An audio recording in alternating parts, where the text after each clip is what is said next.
Hello बच्चों, maths olympiad का और आईआईटी जेईई क्लास 11 का सबसे जबरदस्त क्वेश्चन है। सबसे जबरदस्त क्वेश्चन है बच्चों। एक ऐसा सवाल जो देखने में ही डर लगता है, अरे यार इतना बड़ा, इतना ऐसे सवाल को कैसे लगाया जाए। बच्चों बहुत आसान होता है, बहुत आसान होता है यार। मजा आ जाता है इस तरह के सवाल देखकर, और लगाने में तो और ज्यादा आनंद आता है। तो हमारे साथ बने रहिए और देखिए कितने आसानी से हम इसको लगाते हैं और आप कितने आसानी से इसको समझ पाएंगे। ठीक है, बहुत आसान है बच्चों। चलिए स्टार्ट करते हैं। सबसे पहले देखिए क्या लिखा है, prove that the equality. Prove that the equality, ये जो इक्वालिटी है बच्चों, ये हमारे पास दी गई है और इसका बोला गया है कि प्रूव करके बताइए। प्रूव करने का मतलब ये होता है बच्चों, इसका left hand side right hand side के इक्वल होना चाहिए। तो लेफ्ट हैंड साइड देख सकते हैं हमारा 6 डिजिट क्या कर रहा है, यहाँ पे 6 डिजिट यहाँ पे रिपीट कर रहा है एन डिजिट्स तक, ठीक है, का होल स्क्वायर, प्लस 8 भी हमारा क्या हो रहा है, रिपीट कर रहा है कहां तक, n digits, is equal to 4 भी हमारा डिजिट क्या कर रहा है, रिपीट कर रहा है 2 एन डिजिट्स। समझ में आ गया ना। तो बच्चे यहां पे हमें करना क्या है कि इसका लेफ्ट वाला पार्ट राइट वाले पार्ट के इक्वल आना चाहिए। तो हम इसको क्या करेंगे, लेफ्ट हैंड साइड ले लेंगे। समझ में आ गया। अब बच्चों क्या करेंगे, लेफ्ट हैंड साइड का ये जो पोर्शन है इसको हम कुछ इस तरह से लिखेंगे जैसे मैं लिख रहा हूं, ठीक है। देखिए 6 लिखा है बच्चों, मैं 6 लिखूंगा, 10 के फॉर्म में लिखेंगे। 10 के फॉर्म में लिखना इसलिए लिखा जाता है बच्चों ताकि इस सवाल को हम उसके प्रोसेस को फॉलो कर सके। यानी कि जैसे मैंने 6 इंटू क्या लिखा, 10 टू द पावर 0, फिर लिखा 6 into 10 to the power 1, 6 into 10 to the power 2। इसका क्या मतलब हो रहा है बच्चों, देखिए 6 इंटू 10 टू द पावर 0 क्या होता है, 1, यानी आएगा क्या, 6 आएगा। अब जरा देखिए यहाँ पे 6 आया, यहाँ पे 60 आया, यहाँ पे 600 हो गया ना। अगर इनको ऐड करेंगे तो क्या आएगा, 6 से 60 तो आएगा, यानी 666 आएगा। यानी आगे का और भी जो फॉर्म होगा वो इसी तरह से इसको क्या करेंगे, प्रोसेस करेंगे। तो इसका मतलब है कि ये चीज आपको इस तरह से करनी है, ठीक है। अब तो आपको समझ में आ गया होगा कि 10 के फॉर्म में क्यों लिखा जा रहा है। तो इस तरह से हम डॉट डॉट करेंगे बच्चों, और लास्ट में क्या लिखेंगे, 6 into 10 to the power n minus 1, क्या लिखेंगे, n माइनस 1, n माइनस 1 लिखिएगा बच्चों, ये ध्यान रखिएगा, क्योंकि n की जगह 1 लगाएंगे तो 1 माइनस 1 क्या हो जाएगा, 0, तो 10 टू द पावर 0, फिर 2 लगाएंगे, 2 लगाएंगे तो यहाँ पे 1 आएगा, 3 लगाएंगे तो यहाँ पे 2 आएगा। इस तरह से ये क्या कर रहा है, लास्ट टर्म इस पूरे टर्म्स को क्या कर रहा है, प्रोसेस कर रहा है, ठीक है ना। अब हमें क्या करना है, इस पे देखिए फिर ऊपर क्या लगा है, स्क्वायर, तो आपको स्क्वायर लगा लेना है, फिर इसके बाद प्लस, इसको भी इसी तरह से लिखना है बच्चों। तो 8 into 10 to the power 0 plus 8 into 10 to the power 1 plus 8 into 10 to the power 2। इसी तरह से लास्ट में आ जाएगा डॉट डॉट प्लस का 8 into 10 to the power n minus 1। समझ में आ गया बच्चों। अब यहां से देखिए 6 क्या हो जाएगा, कॉमन हो जाएगा। लेकिन बच्चों जैसे ही आप 6 कॉमन करेंगे तो आप देख रहे हैं यहाँ पे स्क्वायर लगा है, और स्क्वायर होने की वजह से 6 बाहर से 36 हो जाएगा। 6 का स्क्वायर क्या होगा, 36 हो जाएगा बच्चों, क्या हो जाएगा, 36 हो जाएगा, और 6 से इसमें सभी में डिवाइड हो जाएगा। तो यहाँ 10 टू द पावर 0 का मान क्या हो जाएगा, 1, यहाँ क्या बचेगा 10, यहाँ बचेगा 10 का स्क्वायर।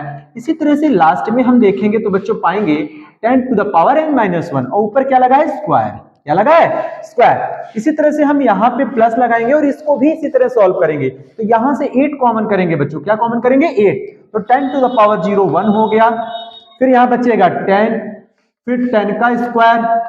इसी तरह से डॉट डॉट डॉट जाएंगे तो लास्ट में है 10 to the power n minus 1। समझ में आ गया।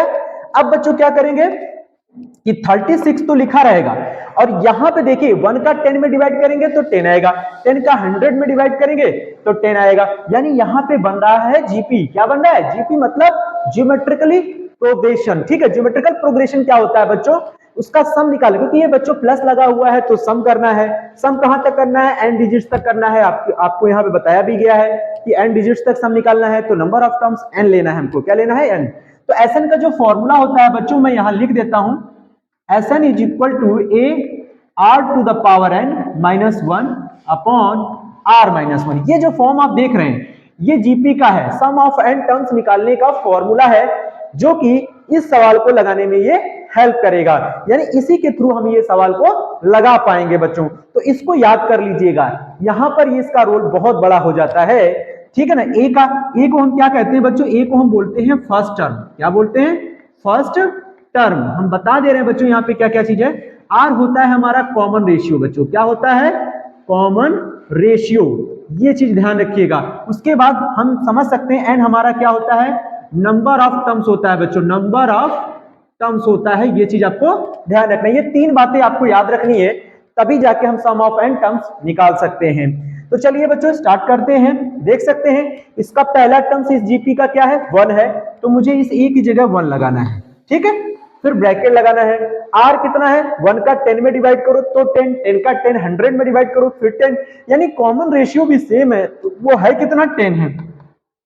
और कितने डिजिट्स तक सम करना है बच्चों n डिजिट्स तक, कितने n डिजिट्स तक, तो 10 to the power n -1 upon फिर r आया है बच्चों, देखिए r की जगह फिर 10 लगेगा -1 और फिर ऊपर क्या लगा है स्क्वायर, क्या लगा है स्क्वायर, फिर यहाँ प्लस लगाएंगे फिर ब्रैकेट लगाएंगे। सेम इसको भी इसी तरह सॉल्व करेंगे तो आप देख सकते हैं 8 यहाँ बाहर है, यहाँ लिख लीजिए। फिर a हमारा फर्स्ट टर्म हमारा क्या बच्चों 1 है, यहाँ 1 लगाएंगे, r इसका इसमें डिवाइड करो फिर से 10 आएगा और कहां तक सम करना है बच्चों n डिजिट्स तक, कहां तक, तो यहाँ पे भी n हो जाएगा -1, ठीक है।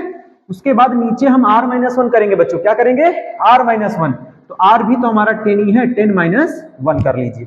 समझ में आ रहा है बच्चों, वेरी गुड। अब हमें क्या करना है, यहाँ लिखना है 36, फिर देखिए 10 टू द पावर n -1 का क्या हो जाएगा होल स्क्वायर, और 10 में 1 घटेगा तो कितना आएगा 9 आएगा बच्चों, क्या आएगा 9 आएगा, क्या आएगा 9 आएगा। फिर प्लस का 8, अब यहां क्या बचा है 10 to the power n -1 upon 9 हो गया। अब आप देख सकते हैं बच्चों ये 9 का स्क्वायर करेंगे, देखिए 9 पे स्क्वायर अलग है और इसका स्क्वायर अलग है, तो हम यहाँ पे ऐसे लिख सकते हैं 36 और 9 का स्क्वायर कितना होता है 81, ये यहाँ आगे लिख लेंगे और इसको हम स्क्वायर अलग से ही लिखेंगे 10 टू द पावर n -1 का होल स्क्वायर, और इसको एज इट इज लिखा रहने देंगे, इसमें हम कोई भी चेंज नहीं करेंगे बच्चों, ठीक है ना, ये बात समझ लीजिएगा। अब हम क्या करेंगे बच्चों 10 टू द पावर n -1 का होल स्क्वायर, और यहाँ पे क्या है 10 टू द पावर n -1 है, तो दोनों से क्या कॉमन आ रहा है 10 to the power n -1 common आ रहा है बच्चों, तो ये कॉमन करिएगा।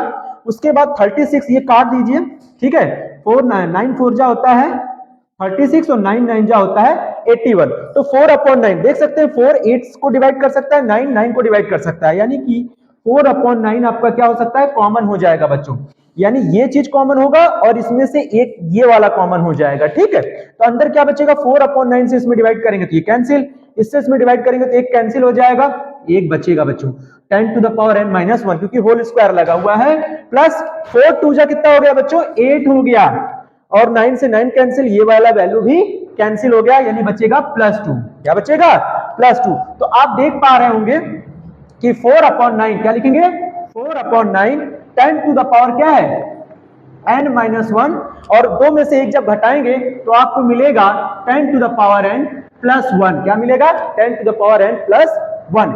अब आप बच्चों क्या कर सकते हैं, आप अच्छे से समझ सकते हैं कि 4/9, ये देखिए a - b a + b का फॉर्मूला लिखा हुआ है, a square plus b square कर दीजिए, तो 10 का स्क्वायर मतलब स्क्वायर का 2n में इंटू हो जाएगा, तो यहाँ 2n हो जाएगा, माइनस b स्क्वायर मतलब 1 का स्क्वायर, बस आ गया बच्चों 4/9 10 टू द पावर 2n -1। और आप देखिए यहाँ पे ये जो टर्म्स आ रहा है ना, ये 4 4 4 कितने डिजिट्स तक सम करना होगा आपको 2n तक, कहां तक, और ये देखिए 2n भी आ गया है आपका, यानी कहने का मतलब आगे वाले सवाल में अब आपको कुछ नहीं करना है, राइट हैंड साइड आपका आ चुका है बच्चों, तो आप लिख दीजिए 4 4 4 डॉट डॉट 4, और ये कहां तक होगा 2n डिजिट्स तक हो जाएगा, कहां तक हो जाएगा, नहीं तो आप इसको भी इसी प्रोसेस पर लगाकर देख सकते हैं, इसकी वैल्यू यही आएगी, बस आपको डिजिट्स जो है नंबर ऑफ टर्म्स यहाँ पे n की जगह 2n लेना होगा, क्या लेना होगा 2n लेना होगा।